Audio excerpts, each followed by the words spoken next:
Hello everyone, welcome to my channel. आज हम करेंगे चैप्टर 10 मेंसुरेशन का एक्सरसाइज 10.3 से क्वेश्चन नंबर 1 एंड 2। तो चलिए शुरू करते हैं।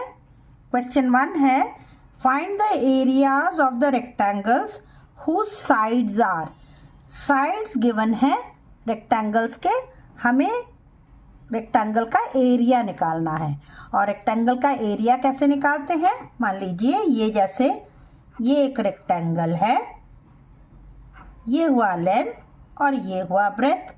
ओके, तो ये मैंने मेरे इंट्रोडक्शन वाले वीडियो में भी बताया है। मेंसुरेशन का जो इंट्रोडक्शन का वीडियो है वो भी आप ज़रा प्लेलिस्ट में जाके उसको भी एक बार देख लेंगे तो आपको बिल्कुल क्लियर हो जाएगा।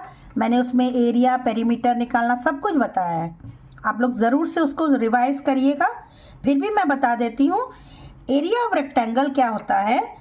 Area of rectangle is equal to length into breadth. Length से ब्रेथ को जैसे ही मल्टीप्लाई करेंगे तो हमारा एरिया आ जाएगा। और एरिया क्या चीज़ होती है, ये जो अंदर की जितनी भी जगह है, जितना भी कैप्चर एरिया है ना, एनक्लोज्ड एरिया है, एरिया जो एनक्लोज्ड अंदर की ओर हो उसको हम कहते हैं एरिया। और जो बाउंड्री वाली चीज़ें होती हैं उसको हम कहते हैं पेरीमीटर। पेरीमीटर तो मैंने बताया है, एरिया भी बताया हुआ है इंट्रोडक्शन वाले वीडियो में, फिर से आप लोग समझ लीजिए। तो अंदर जितना भी एनक्लोज्ड जगह है, एनक्लोज्ड मतलब अंदर की जगह, उसको हम कहते हैं एरिया। अब इस रेक्टेंगल का एरिया क्या है, length into breadth. Okay, understood. अब क्वेश्चन पे आइए। ए पार्ट है, अब यहाँ पे रेक्टेंगल का साइड्स गिवन है। साइड गिवन होने का मतलब क्या हुआ, मतलब ये लेंथ है और ये ब्रेथ है।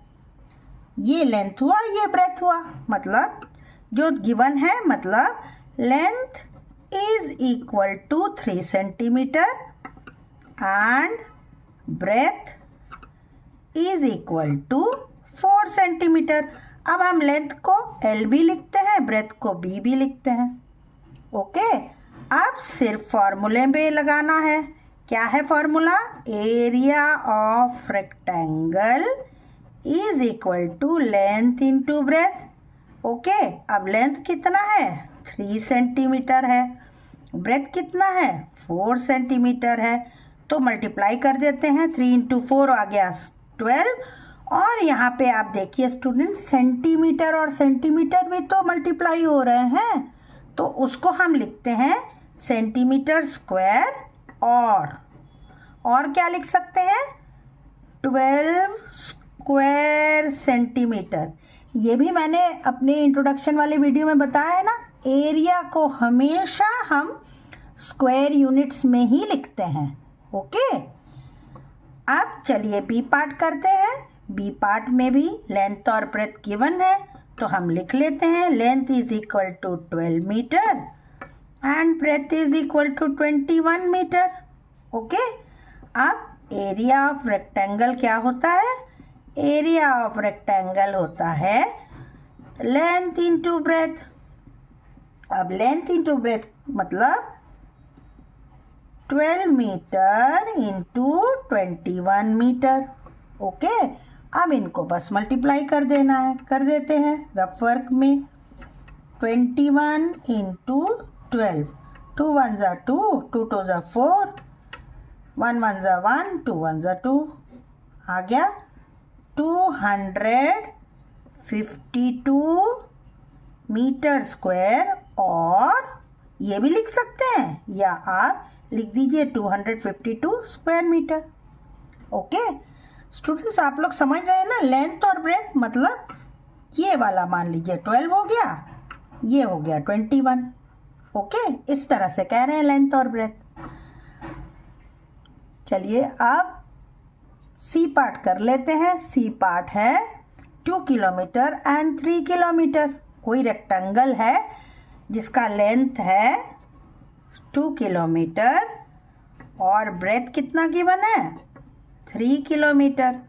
तो एरिया क्या बन गया, एरिया ऑफ रेक्टेंगल क्या हो जाएगा, is equal to length into breadth, which is equal to 2 kilometer into 3 kilometer, which is equal to 2 into 3 is 6 square kilometer, और किलोमीटर स्क्वायर कुछ भी लिख सकते हैं।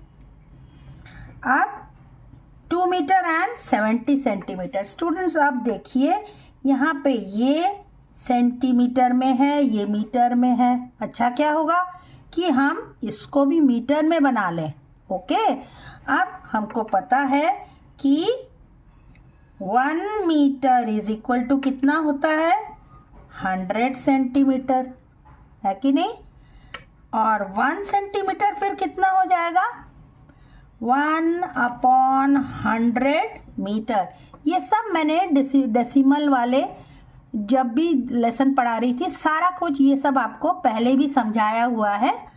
फिर से आप समझ लीजिए 1 मीटर 100 सेंटीमीटर है तो 1 सेंटीमीटर कितना हो जाएगा 1/100। तो 70 सेंटीमीटर कितना हो जाएगा 70 सेंटीमीटर हो जाएगा 70/100 मीटर। और क्या बता है कैसे डेसिमल पॉइंट लगाते हैं, कुछ भी नहीं करना, जो भी न्यूमरेटर में है उसको आप पहले लिख लीजिए और डिनोमिनेटर में 1 के बाद जितने ज़ीरो उतना ही डिजिट हम पीछे से छोड़ के हम इस तरफ डेसिमल पॉइंट लगा देते हैं। यहाँ 2 ज़ीरो है मतलब 2 डिजिट छोड़ने हैं, 1 2 यहाँ पे लगा दिया तो आ गया 70 centimetre is equal to 0.70 metre. तो अब हम क्या लिखेंगे, लेंथ में तो हम 2 मीटर ही लिखेंगे, लेकिन ब्रेथ की जगह हम लिखेंगे 70 centimetre which is equal to 0.70 metre. Okay, या हम इसको 0.7 मीटर भी लिख सकते हैं क्योंकि डेसिमल के बाद अगर पीछे कोई ज़ीरो होगा तो उसका कोई मतलब नहीं, कोई ये डिजिट के बाद के ज़ीरो जितने हैं उसको हम छोड़ भी सकते हैं। ओके, तो अब एरिया ऑफ रेक्टेंगल क्या हो जाएगा, area of rectangle is equal to length into breadth. Okay, अब लेंथ तो क्या है 2 मीटर है, ब्रेथ की जगह हम लिखेंगे 0.7 मीटर और 2 इंटू 0.7 कितना हो जाएगा, क्या बताया था मैंने, मल्टीप्लाई कैसे करते हैं। मल्टीप्लाई करने का तरीका यही है कि आप भूल जाइए कि इसमें कोई पॉइंट भी है, डेसिमल पॉइंट है, उसको भूल जाइए, आप सिंपल मल्टीप्लाई करिए। सोचिए ये 7 इंटू 2 है। ओके, अब ये 7 2 से कितना हो जाएगा 14 मीटर। लेकिन अब डेसिमल पॉइंट कहाँ लगाएंगे, यहाँ पे पीछे से एक डिजिट छोड़ के है डेसिमल पॉइंट, तो आंसर जो आपका प्रोडक्ट निकला है ना मल्टीप्लाई करने पे उसका भी पीछे से एक डिजिट छोड़ के वहाँ पे आप डेसिमल पॉइंट लगा दीजिए। तो आपका एरिया ऑफ रेक्टेंगल कितना बन गया 1.5 मीटर स्क्वायर और 1.4 मीटर स्क्वायर और 1.4 स्क्वायर मीटर। कुछ भी लिखेंगे दोनों ही आपके करेक्ट होंगे। ओके, लेकिन स्टूडेंट ज़रूर से आप लोग जब भी क्वेश्चन करें यूनिट पे ज़रूर से ध्यान दें कि कौन सा मीटर में है कौन सा सेंटीमीटर में है। ओके, आई होप स्टूडेंट्स आपको ये वाला क्वेश्चन समझ में आया होगा। चलिए क्वेश्चन नंबर 2 कर लेते हैं। क्वेश्चन 2 है find the areas of the square whose sides are. तो अब हमें एरिया ऑफ स्क्वायर निकालना है। कोई स्क्वायर है उसका एरिया निकालना है, और स्क्वायर के बारे में हमें क्या पता है कि square is a regular shape, उसके चारों साइड बराबर होते हैं, कोई एक साइड भी रहेगा तो हम आराम से एरिया निकाल सकते हैं। And what is the area of a square, area of square हो जाता है side into side. Area of square क्या हो गया, साइड मतलब होता है ये एक साइड है, ये भी साइड है, ये भी साइड है, ये भी साइड है।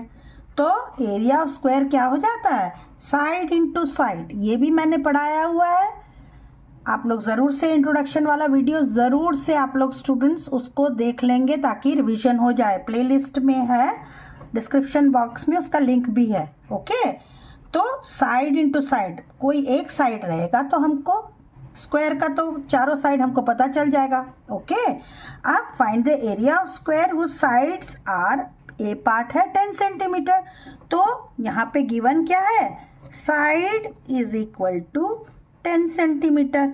ओके, तो एरिया ऑफ स्क्वायर क्या हो जाएगा, area of square is equal to side into side, तो साइड कितना है 10 सेंटीमीटर है और ये साइड भी 10 सेंटीमीटर है क्योंकि स्क्वायर है, चारों साइड बराबर है, तो 10 इंटू 10 कितना हो जाता है 100 सेंटीमीटर स्क्वायर और 100 स्क्वायर सेंटीमीटर।